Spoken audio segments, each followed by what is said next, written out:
WhatsApp guys, आज हम देखेंगे एक्सट्रीमिज्म इन पाकिस्तान क्रिकेट कंट्रोवर्सी। तो लंबी वीडियो होगी और पाकिस्तान क्रिकेट से रिलेटेड है और बहुत सारी बातों से जो उनके जवाब बयान आते हैं। तो वीडियो की इंटरेस्ट पॉपकॉर्न ले लो भाई, 12-13 मिनट की वीडियो है, काफी इंटरेस्टिंग होगी। आज जो रौनक का फनतंत्र का एपिसोड है। 1 2 3 गो। दोस्तों, पाकिस्तान के फॉर्मर क्रिकेटर हैं कामरान कामरान अकमल। वैसे तो ये अकमल है, लेकिन इन्होंने जो बात कर दी है उससे लगता है कि ये सच में कम अकल है। मौका था भारत और पाकिस्तान के मैच का, अर्शदीप को लास्ट ओवर फेंकने आना था, पाकिस्तान को जीतने के लिए काफी रन चाहिए थे। उसी वक्त ये कम अकल भाई साहब एक टीवी चैनल पर बैठकर अपनी 2 कौड़ी की राय दे रहे थे। अर्शदीप के उस आखिरी ओवर से पहले कम अकल भाई साहब ने अर्शदीप के सिख होने का मजाक उड़ाया और उस पर एक बेहद घटिया कमेंट कर दिया। जैसे लास्ट ओवर करना है हर्षदीप सिंह ने, वो वैसा उसका रिदम ही लग भी सकता है। आपको पता, फिर 12 बज गए हैं। उनके इस बयान की क्लिप यहां वहां फैली तो हंगामा हो गया। दुनिया भर में कम अकल भाई साहब की तू-तू होने लगी। भज्जी भाई भी अपने गिनते कम है और मारते ज्यादा हैं। उन्होंने ट्वीट करके कामरान कम अकल को सिखों का इतिहास याद दिलाया। मामला जब ज्यादा तूल पकड़ने लगा तो कामरान ने अपनी मूर्खता के लिए माफी मांगी और कहा कि मैं सिखों की इज्जत करता हूं। मगर सवाल यह है कि क्या कामरान अकमल की सच में जबान फिसल गई थी? क्या उन्होंने वो बयान जल्दबाजी में दिया था? ना, बिल्कुल नहीं। दरअसल कामरान अकमल के बयान के पीछे एक ऐसी घिनौनी सोच है जो सिर्फ उनमें ही नहीं, लगभग हर पाकिस्तानी खिलाड़ी में कूट कूट कर भरी है। क्योंकि गलती एक खिलाड़ी से हो सकती है, लेकिन जब हम पीछे मुड़कर देखते हैं तो पता चलता है कि ऐसे एक नहीं 20 पाकिस्तानी क्रिकेटर्स हैं जो या तो कभी दूसरे धर्म का मजाक उड़ाते हैं, दूसरे के सांवले रंग पर हंसते हैं, और तो और छोड़ो, वो लोग अपनी ही टीम में दूसरे इलाकों से आए हर बंदे की बेइज्जती भी करते हैं। तो आज की इस वीडियो में हम पाकिस्तानी खिलाड़ियों और पाकिस्तानी कौम की ऐसी ही घिनौनी सोच को नंगा करने वाले हैं। ये वीडियो बनाना इसलिए भी जरूरी है ताकि आपको ये पता लग सके कि एक तरफ हिंदुस्तान जैसा देश है जहां ऑटो चलाने वाले का लड़का सिराज भी देश का ज्यादा पैसा कमाने वाला फास्ट बॉलर बन सकता है, जहां सिख कम्युनिटी से आया अर्शदीप भी टीम इंडिया का लीडिंग बॉलर बन जाता है, संजू सैमसन एक क्रिश्चियन भी आईपीएल टीम का कैप्टन बन जाता है, और दूसरी तरफ पाकिस्तानी टीम जो अपनी टीम को तो छोड़ो, दूसरी टीम में दूसरे धर्म के लोगों की इज्जत तक नहीं करते। तो क्या है पाकिस्तानी क्रिकेट टीम की मजहबी कट्टरता और नस्ल भेद का पूरा इतिहास? आइए आपको बताते हैं। वीडियो पसंद आए तो इसे शेयर करिएगा और चैनल को भी सब्सक्राइब करिएगा। शुरू करते हैं। 12 बज गए हैं। 6 से 8 प्लेयर जो हैं वो पठान होते हैं। नमस्कार दोस्तों, मैं हूं रौनक और आप देख रहे हैं फनतंत्र। दोस्तों, ये साल था 2019। पाकिस्तान की टीम साउथ अफ्रीका के खिलाफ ओडीआई खेल रही थी। अफ्रीका के बल्लेबाज फुलक वायो काफी देर से क्रीज पर टिके हुए थे। सरफराज अहमद जो उस मैच में पाकिस्तानी टीम के कैप्टन भी थे और विकेट कीपर भी, वो विकेट के पीछे से बोलते हैं, अबे काले, तेरी अम्मा आज कहां बैठी हुई है? क्या पढ़वा के आया है आज? उनका ये भद्दा कमेंट स्टंप माइक में कैच हो जाता है। मैच रेफरी तक बात पहुंचने के बाद सरफराज को माफी मांगनी पड़ती है और उन्हें 4 मैचों के लिए सस्पेंड कर दिया जाता है।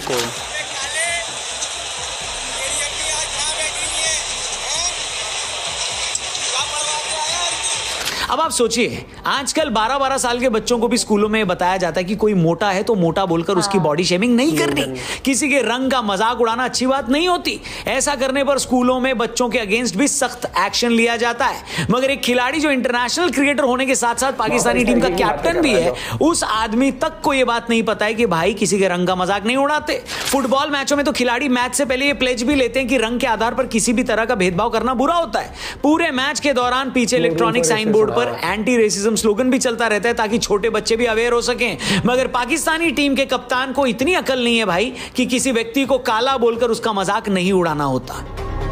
बयानों का लंबा इतिहास। और जैसे कि मैंने शुरू में कहा, ऐसी हरकत कोई एक आध बार हो या कोई एक आधा खिलाड़ी करे तो आप उसे बेनिफिट ऑफ डाउट दे सकते हो, लेकिन जब बार बार और बहुत सारे खिलाड़ी ऐसे बयान दें तो आप समझ सकते हैं कि उस पूरे मुल्क की साइकी के साथ ही कोई प्रॉब्लम है। एक ऐसी साइकी जिसमें धर्म, नस्ल या किसी भी तरह से खुद से अलग आदमी की इज्जत करना इन्हें सिखाया ही नहीं जाता। हमने शुरू में कामरान कम अकल की बात करी कि कैसे उन्होंने अर्शदीप को लेकर घटिया मजाक किया। अब एक और बयान सुनिए। कामरान अकमल के बयान के टाइम ही एक और फॉर्मर पाकिस्तानी खिलाड़ी एजाज अहमद ने ऐसी ही मूर्खतापूर्ण बात कर दी थी। भारत से हार के बाद एजाज ने कहा कि पाकिस्तानी टीम में आजकल 6 से 8 खिलाड़ी पठान होते हैं। ये लोग रिमोट एरिया से आते हैं, इन्होंने ज्यादा दुनिया देखी नहीं होती। ये लोग सिर्फ अपने चाचा के साथ नमाज पढ़ लेते हैं और घर आ जाते हैं। इसीलिए जब मैच में प्रेशर पड़ता है तो ये लोग टूट जाते हैं। अब सिंध की टीम बनाते हैं तो उसके अंदर 6 से 8 प्लेयर जो हैं वो पठान होते हैं।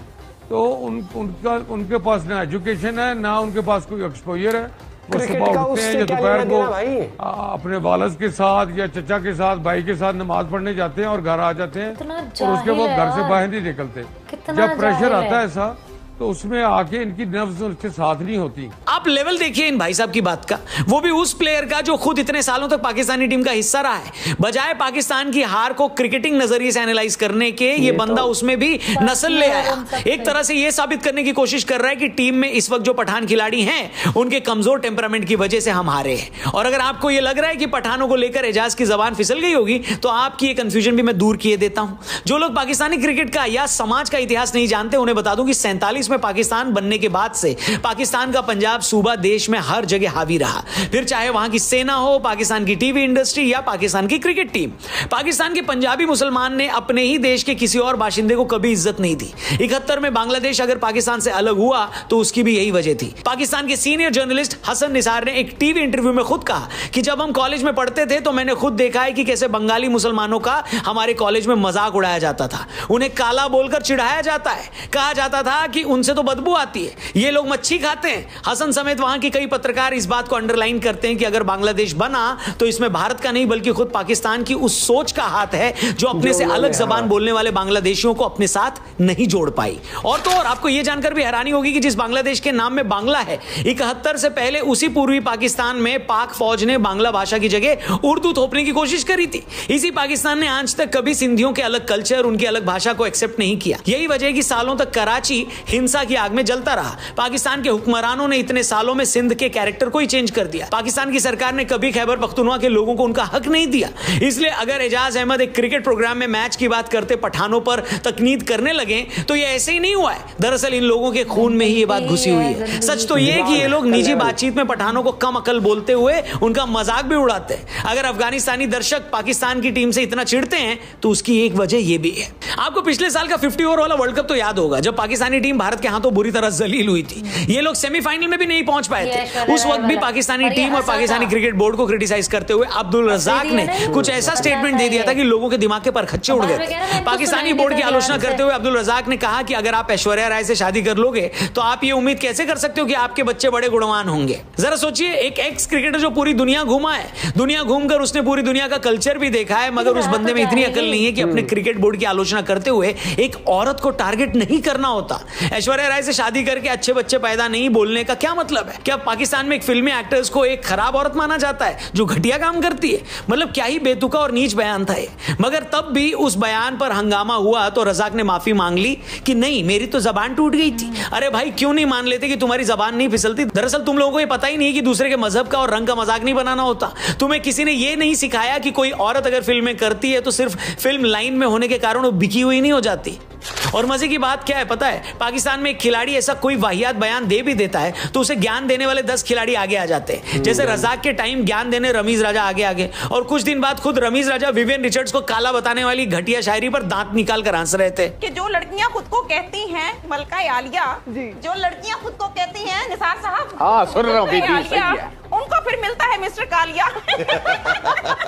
और ये वो रमीज जी हैं जो बाकी फॉर्मर पाकिस्तानी खिलाड़ियों से थोड़ा ज्यादा सुलझे हुए माने जाते हैं, जो पाकिस्तान के इतिहास के उन 3 लोगों में शामिल हैं जिन्हें अंग्रेजी आती है। मगर घटिया चुटकुले पर दांत फाड़कर रमीज ने यह बता दिया कि अंग्रेजी अपनी जगह और घटिया बातों पर दांत निकालने की खानदानी बेशर्मी अपनी जगह। और आपको अगर लगता है कि पाकिस्तानी प्लेयर्स की बेशर्मी का लेवल यहीं तक है तो आप बड़ी गलती कर रहे हो। पाकिस्तान के पूर्व खिलाड़ी इंजमाम ने तो चौड़ मारते हुए कहा था कि कैसे जब वो काउंटी खेलने इंग्लैंड गए थे तब उन्होंने ब्रायन लारा को लगभग कन्वर्ट ही कर दिया था। इसी इंजमाम ने यह भी दावा किया कि वो भज्जी को भी कन्वर्ट करने वाले थे। मौलाना की बात सुनते थे तो मेरे से एक दिन कहा हरभजन ने, क्योंकि ये जो आदमी ना, मौलाना को कह रहा था क्योंकि ये जो आदमी है ना, मेरा दिल करता है कि मैं इसकी बात मान लूं। इसके अलावा पाकिस्तानी टीम ने अपने इकलौते हिंदू क्रिकेटर दानिश कनेरिया के साथ क्या किया ये पूरी दुनिया को पता है। दानिश ने बताया कि कैसे सिर्फ हिंदू होने की वजह से पाकिस्तानी टीम उनके साथ एक टेबल पर खाना नहीं खाती थी। उनके हिंदू होने की वजह से पाकिस्तानी क्रिकेट बोर्ड ने मैच फिक्सिंग कांड में कभी उनकी मदद नहीं की, वो भी तब जब दानिश कनेरिया पाकिस्तानी क्रिकेट इतिहास के सबसे ज्यादा टेस्ट विकेट लेने वाले स्पिनर थे। सोचिए जरा, एक देश मजहब को लेकर इतना कट्टर हो सकता है कि वो मौका मिलते ही अपने टॉप क्रिकेटर तक का भी करियर बर्बाद कर देता है। और एक भारत है जहां शमी पर 2-4 बार ट्रोल्स ने घटिया कमेंट किए तो पूरा देश उनके साथ आ गया। खुद विराट ने आगे आकर स्टेटमेंट दिया। ये शमी ही थे जिन्हें खुद प्रधानमंत्री मोदी ने वर्ल्ड कप फाइनल की हार के बाद गले लगाया था।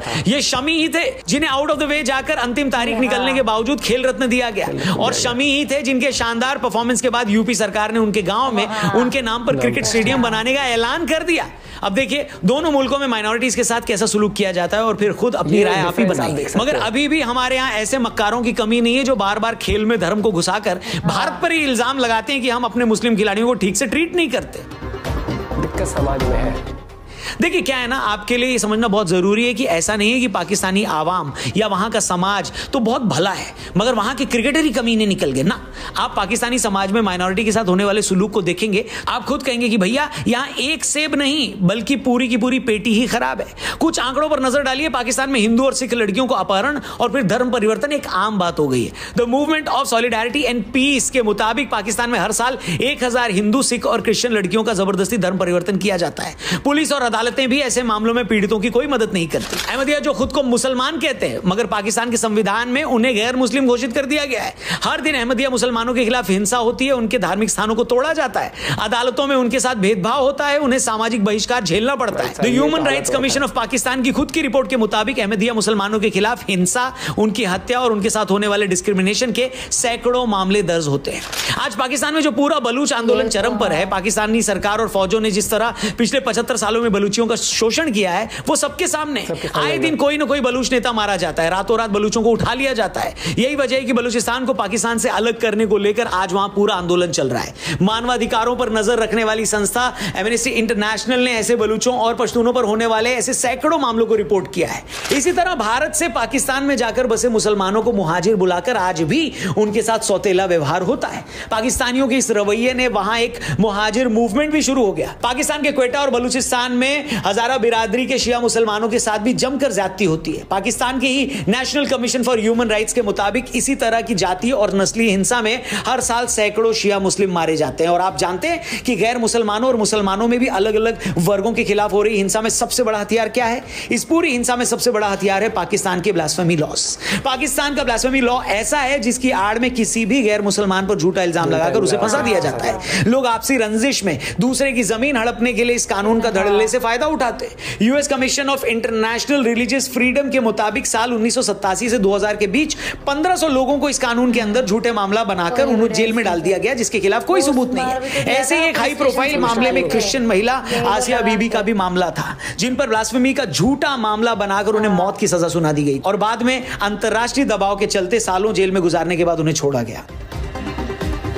नहीं, संस्कार खराब। ये सारे मामले बताते हैं कि किस तरह पाकिस्तान बनने के बाद से उस समाज में गैर मुसलमानों से लेकर मुसलमानों में ही हजारा समुदाय, मुहाजिरों, अहमदियाओं के खिलाफ जमकर हिंसा हुई है। उनकी प्रॉपर्टियां जब्त की गई हैं, उनकी बच्चियों को इस्लाम में कन्वर्ट किया गया, आपसी रंजिश में उन पर ईश निंदा के झूठे मामले चलाकर फंसाया गया। इसलिए आज अगर आप किसी पाकिस्तानी क्रिकेटर को दूसरे रिलीजन का मजाक उड़ाते देखते हैं तो ऐसा नहीं है कि उनकी जबान फिसल गई है। दरअसल ये जबान उन लोगों की असल मानसिकता है। यहां हर इंसान जो गैर मुस्लिम है या इनकी तरह का मुसलमान नहीं है उसकी औकात 2 कौड़ी की है। बस हुआ यह कि कल तक ये लोग दूसरों को लेकर अपनी जो जहरीली सोच बंद कमरों में दिखाते थे, आज इतने कैमरे लगने के बाद वो सबके सामने उनकी सोच आ जा रही है। अब तमीज तो कोई रातों रात आती नहीं है, इसलिए न चाहते हुए भी ये लोग ऐसी बातें बोल जाते हैं। इसलिए इस गलतफहमी में मत रहिएगा कि सिखों का मजाक उड़ाने के बाद अगर कोई कामरान अकमल माफी मांग रहा है तो उसे अपनी गलती का एहसास हो गया है। बिल्कुल नहीं, ये लोग तो बस उस टाइम पर माफी मांगकर अपनी जान छुड़ाते हैं, वरना दूसरों को लेकर ये जो जहर उगलते हैं यही इनका असली चरित्र है, कैरेक्टर है। बाकी और क्या ही कहूं, वीडियो पहले ही बहुत लंबा हो गया, लेकिन इतना वादा है कि पाकिस्तानी समाज में फैले इस मजहबी जहर की पोल हम खोलते रहेंगे और बार बार वीडियो बनाकर दुनिया को यह बताएंगे कि इस समाज का असली कैरेक्टर आखिर है क्या, ताकि भारत में भी लोगों को पता लगे। जो पाकिस्तान भारत में होने वाली इक्का दुक्का घटना पर बवाल मचाकर हमें ज्ञान देता है, इस मामले में खुद उसका कैरेक्टर क्या है, उसकी औकात क्या है। बाकी आपको अगर इस मामले पर अपनी कुछ राय देनी है, ओपिनियन देनी है तो कमेंट करके जरूर बताइएगा। वीडियो पसंद आई हो तो इसे दबा के शेयर करिएगा, चैनल भी सब्सक्राइब करके जाइएगा। थैंक यू फॉर वॉचिंग, जल्दी मिलते हैं। जय हिंद। आप एक चीज देखना, हमेशा इनके ना इंस्टॉलमेंट में बयान तैयार रखते हैं कि अभी कुछ हुआ है ना 15-20 दिन में फिर कोई आ जाएगा। उस टाइम पर भी आपने देखा होगा अब्दुल रजाक ने जो बोला था ऐश्वर्या राय को लेकर, उस टाइम पर शाहिद अफरीदी वहीं बैठा था और बाद में हंसा था बहुत तेज ही, और बाद में बोला मैंने ध्यान नहीं दिया था, ध्यान नहीं दिया, क्या क्या बात। अरे तू क्या मतलब सोने आया था वहां पे, ऐसे बोला था उसने कि वो अगर बोला, फिर भी कह रहा अगर बोला है, तो अगर बोला था उसने कि अगर बोला है तो नहीं ये तो गलत है, तब क्या मतलब आंख नाक मुंह बंद करके बैठा था यार। आप पता क्या, देखो मस्ती मजाक दोस्ती यारी में बैठ के दोस्तों में करना एक अलग चीज होती है, लेकिन जब आप एक रिस्पॉन्सिबल किसी भी गेम के वो एम्बेसडर हो या फिर किसी भी लेवल पर आप रिप्रेजेंट कर रहे हो, जहां पर पूरी दुनिया के सामने आप एग्जांपल सेट कर रहे हो, पूरी दुनिया तक आपका बयान जा रहा है, आप 10 बार सोचते हो, आप अंदर से कितने भी गंद हो, आप अंदर से कैसे भी सोच रखते हो, लेकिन आप उस लेवल पर 10 बार सोच समझ के बोलते हो। क्या बोल रहे हो? ठीक है, हर एक इंसान किसी के लिए कुछ भी कह सकता है किस लेवल पर आके, लेकिन लेवल पर जब आप आते हो तो अपना लेवल अप करना पड़ता है, आपको थोड़ा सा देख के तोल मोल के अपने शब्द बोलने होते हैं।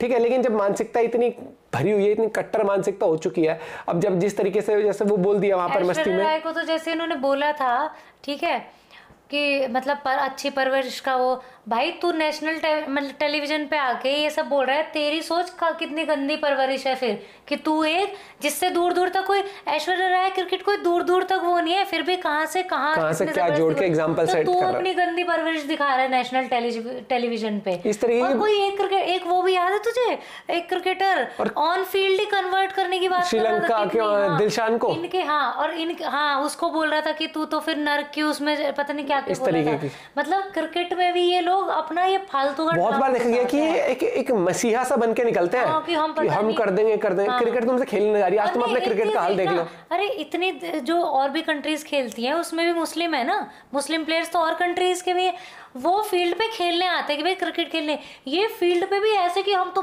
बिल्कुल ऐसे निकलते हैं कि किसी को इन्हें ब्रेन वॉश करना है, कन्वर्ट, भाई क्रिकेट तभी इनकी लगी रहती है, तभी ये गेम में कभी आगे नहीं बढ़ पाते। आप भी अपना पॉइंट ऑफ व्यू शेयर कर सकते हैं इस बारे में, क्योंकि मुझे लगता है कि पाकिस्तान एक मानसिकता बन चुकी है जो कि अपने देश के अंदर ही, मानसिकता अलग है, ठीक है, एक गंदी मानसिकता। आप ये देखो ना कि वहां पर आप भेदभाव देखोगे ना, आपस में ही एक दूसरे का, मैं उच्च दर्जे का हूं तू नीचे दर्जे का है, कन्वर्जन हो गया, बहुत सारी चीज होती है। जबकि आप इंडिया में देखो, इंडिया में भी पहले बहुत होता था कि ये लोअर कास्ट का है, अब आप देखोगे ना, अब जितना लोग पढ़े लिखे होते जा रहे हैं, जितने लोग शहर में आए हैं, काम धंधा कर रहे हैं, तो किसी को फर्क नहीं पड़ता। भाई इतना तो मैं तो कहूंगा कि मैं जैसे एग्जांपल जिम करने भी जाता हूं, मैं मुझे कम से कम 12 साल हो गए होंगे जिम करते हुए, और जिम में मैं जब देखता हूं, हमने तो कभी नहीं देखा किसी से बात करने से पहले कि भाई तू कौन से धर्म का है, किस चीज का है। मैं पहले हॉस्टल में, उसके बाद पीजी जॉब टाइम में इतने, मुझे आज तक फर्क नहीं पड़ा कि भाई तू कहाँ से है, तेरी क्या कास्ट है, तेरा क्या रिलीजन है। लोगों को तो ये भी एक टाइम पर तो हमने इंडिया में देखा कि भाई खाना भी खाते हुए डिस्क्रिमिनेशन कर देंगे कि भाई ये तो ऐसा है।